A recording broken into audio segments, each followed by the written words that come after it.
नमस्कार दर्शक बंधु आपण को आम चैनल को स्वागत। आज भिडटी सिंह राशि व्यक्ति विशेषों बहुत गुरुत्वपूर्ण रही। यही वीडियो रे आमे आज जानिबा सिंह राशि लोकों पाखरे सबु थाई मध्य एते दुखी काहींकी रुहंती एवं ता सहित जानिबा सिंह राशि लोकों भाग्य रे केतेबेले परिवर्तन आसीताए, तांकर भविष्यत किपरि रहिछि सबु विषय गोटी गोटी करी विस्तृत भाव एही वीडियो रे आलोचना करिबा। सेथिपाई आपण एही वीडियोटी को धैर्यर सह शेष पर्यंत देखंतु एवं आपणक प्रिय जनकर जदि सिंह राशि होइथाए ताहाले तांको पाखकु शेयर करंतु एवं तांको जीवन को सहज और सरल बनाइबारे सहाय्य करंतु। एबे आसंतु एही वीडियोटी को आगकु बढ़ाइबा एवं जानिबा सिंह राशि व्यक्तित्व, तांको भाग्य भविष्यत एवं केबे आसीबा तांको भाग्य रे परिवर्तन एवं कौन कौन शुभाशुभ फल मिलिबा भविष्यत रे एही सिंह राशि लोकमानंकु। किंतु वीडियोटी आरंभ करबा पूर्वरु जदि आपणकर भी सिंह राशि होइथाए एवं आपण भी ईश्वर को आंतरिक भक्ति एवं विश्वास करती तेबे वीडियोटी को लाइक करंतु एवं कमेंट बॉक्स रे जय जगन्नाथ जय मां लक्ष्मी अवश्य लिखि दियंतु। ता सहित आपणक मन रे जहाँ भी प्रश्न रही जहाँ भी द्वंद्व रही आपण कमेंट बॉक्स रे पचारि पारंती। आमे आपणक प्रश्नर उत्तर देवा पई यथा संभव प्रयास करिबु। देखंतु विलंब हेले मध्य आपणक प्रश्नर आमे निश्चित उत्तर देबु। ता सहित जानी रखंतु जे आमर एही कार्यक्रमटी आपणकर जन्म राशि बा चंद्र राशि उपरे आधारित होईछि। जदि आपण आपणकर जन्म राशि जानी नाहंती एवं नाम राशि को व्यवहार करी समस्त कार्य करूछंती तेबे आपण कमेंट बॉक्स रे निजर जन्म तारीख, जन्म समय एवं जन्म स्थान लिखि जणांतु। आमे आपणकर जन्म राशि, लग्न एवं नक्षत्र जणाई देबु जहाँ आपणक पाई सठिक एवं निर्भुल रहिबा एवं आपण एहाको व्यवहार करी भविष्यत रे जेकोनोसी शुभ कार्य बा मांगलिक कार्य करि परिबे। देखंतु सिंह राशि हेउची राशि चक्रर पंचम राशि एवं एही राशिर रस्याधिपति हेले सूर्य देवता, जिए राशि चक्रर राजा अटंती, नवग्रह मानकर स्वामी अटंती, जिए निजर प्रकाश प्रदान करिबारे कुंठाबोध करंती नाही। राजांक भली समस्त ब्रह्मांडर कल्याण निमते निजर काम करि चलंती। सेही भली सिंह राशिर लोकमाने बहुत दानी, दयालु एवं सरल स्वभावर होइथांती। राजा भली जीवन यापन करिबाकू पसंद करंती। एही लोकमाने जहा थरे भाबिथांती ताकू निश्चित भावरे पूरण करिथांती। काहेकि ना एही लोकमाने अधिक जिद्दी स्वभावर होइथांती। सेथिपाई जहा पाइबार इच्छा थाए न पाइबा पर्यंत टेंशन, चिंता एवं दुखरे रुहंती। एही लोकमानंकर हृदय बहुत खोला एवं ऊपर जहा देखा जाती भीतर से माने बहुत नरम होइथांती।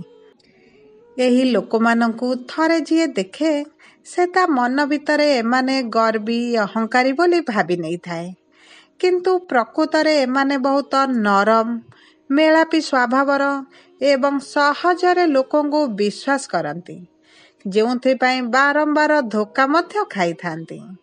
देखंतु एही लोक माने अभ्यासगत भावरे सबुबेले अप्रिय सत कथा कही थांती एवं एही अभ्यास पाई एमानंक पाखरे बहुत कम सांगसाथी बंची थांती। देखंतु तांकर एही अप्रिय सत्य पाई से माने मेलापी स्वभावर होइथिले मध्य एही लोक माने सेमानंक पाखरे रही न थांती एवं जेउंथि पाई से माने बहुत दुखी मध्य रुहंती। देखंतु एही लोकमानंक मुहरे प्रशंसा करुथिबा लोकमाने एमानंक पछरे बहुत निंदा करिथांती एवं एमानंकु समस्तंक आगरे खराब मध्य बनाई थांती, जहा फलरे सिंह राशिर लोकमाने एकेला होई जांती। सबु थाई मध्य दुखी रुहंती एवं तांको दुख काहा आगरे प्रकाश करि पारंती नाही। ଯଦି ଆପଣଙ୍କର କେହି ପ୍ରିୟଜନ ସିଂହ ରାଶିର ହୋଇଥାଏ ତାହେଲେ ତାଙ୍କ ସହ ମିଶନ୍ତୁ, ଆତ୍ମୀୟତା ବଢ଼ାନ୍ତୁ ଏବଂ ଦେଖନ୍ତୁ ସେମାନେ କେତେ ଉଦାର, ସରଳ ଏବଂ ନିଷ୍କପଟ। ଆପଣ ଦେଖିବେ ସିଂହ ରାଶିର ଲୋକମାନେ ଯେଉଁମାନଙ୍କୁ ଭଲ ପାଆନ୍ତି ସେଥିରୁ 60% ଲୋକ ଏମାନଙ୍କ ପଛରେ ଖରାପ ଗପନ୍ତି ଏବଂ ନିଜ ସ୍ୱାର୍ଥ ପାଇଁ ଏମାନଙ୍କ ପାଖରେ ଥାଆନ୍ତି।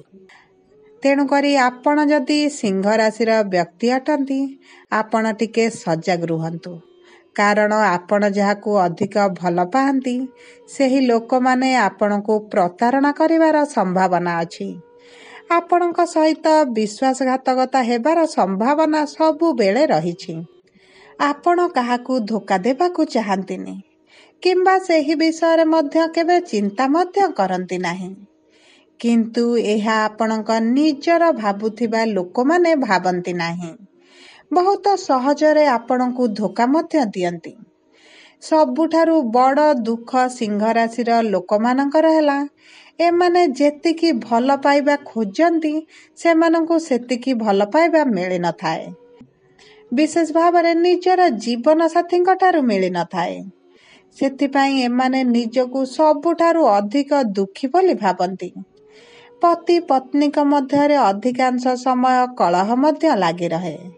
ସ୍ୱାମୀ ସ୍ତ୍ରୀଙ୍କ ଠାରୁ ଏବଂ ସ୍ତ୍ରୀ ସ୍ୱାମୀଙ୍କ ଠାରୁ ଯେତିକି କେୟାର ଖୋଜନ୍ତି ତାଙ୍କୁ ମିଳିନଥାଏ, ସେଥିପାଇଁ ସବୁବେଳେ କଳହ ହୋଇଥାଏ।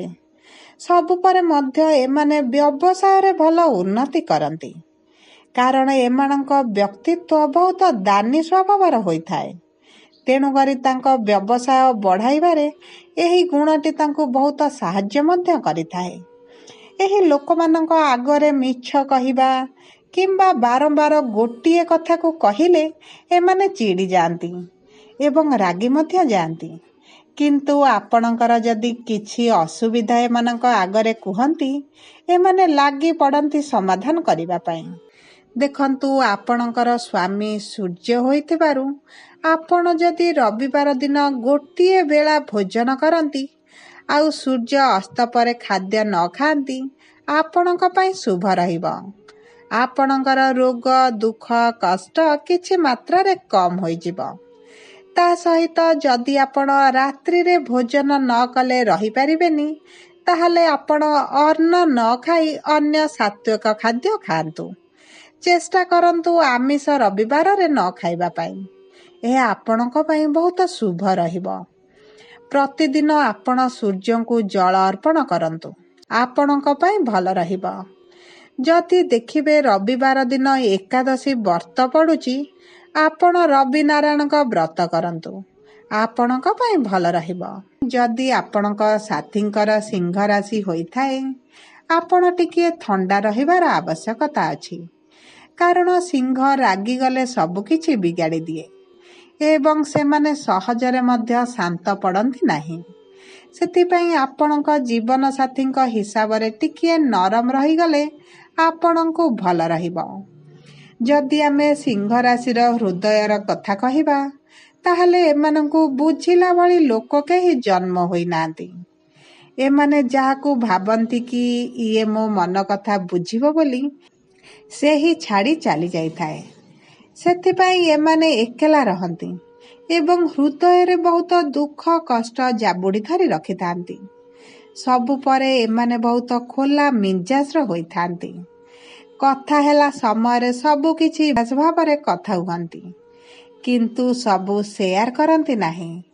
ବିଶେଷ ଭାବରେ ତାଙ୍କର ଦୁଃଖ କଷ୍ଟ ସମସ୍ୟାକୁ ବାଣ୍ଟି ନଥାନ୍ତି, କାରଣ ସେମାନେ କାହାକୁ ଦୁଃଖୀ ଦେଖିବାକୁ ଚାହାନ୍ତି ନାହିଁ।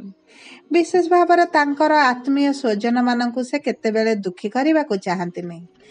ନିଜର ଦୁଃଖକୁ ବାଣ୍ଟି ଅନ୍ୟକୁ ଦୁଃଖୀ କରିବା ଭଳି ମଣିଷ ସିଂହ ରାଶିର ଲୋକ ହୋଇନଥାନ୍ତି। ନିଜର ଦୁଃଖକୁ ଚାପି ରଖି ସୁଖକୁ ବାଣ୍ଟିଲା ଭଳି କ୍ଷମତା କେବଳ ସିଂହ ରାଶିର ଲୋକଙ୍କ ପାଖରେ ଥାଏ। ଏହା ହେଉଛି ଗୋଟେ ରାଜାର କ୍ୱାଲିଟି। ଦେଖନ୍ତୁ, ଆପଣଙ୍କର ଯଦି ସିଂହ ରାଶି ହୋଇଥିବ କିମ୍ବା ଆପଣଙ୍କ ସାଥୀଙ୍କର ଯଦି ସିଂହ ରାଶି ହୋଇଥିବ ତାହେଲେ ଆପଣ କମେଣ୍ଟ ବକ୍ସରେ କେତେ ସତ ଅଛି କେତେ ମିଛ ଅଛି ଆପଣ ଲେଖିଦିଅନ୍ତୁ। जदि आपण प्रथम थर आम चैनल को आसिचंदी चैनल टी को सब्सक्राइब करंतु। एही भली इन्फॉर्मेटिव वीडियो आपणक पाखरे पहुंचिबो। वीडियो टी को लाइक करंतु, शेयर करंतु एवं आपणक प्रियजनक जीवन रे सुख भरी दियंतु।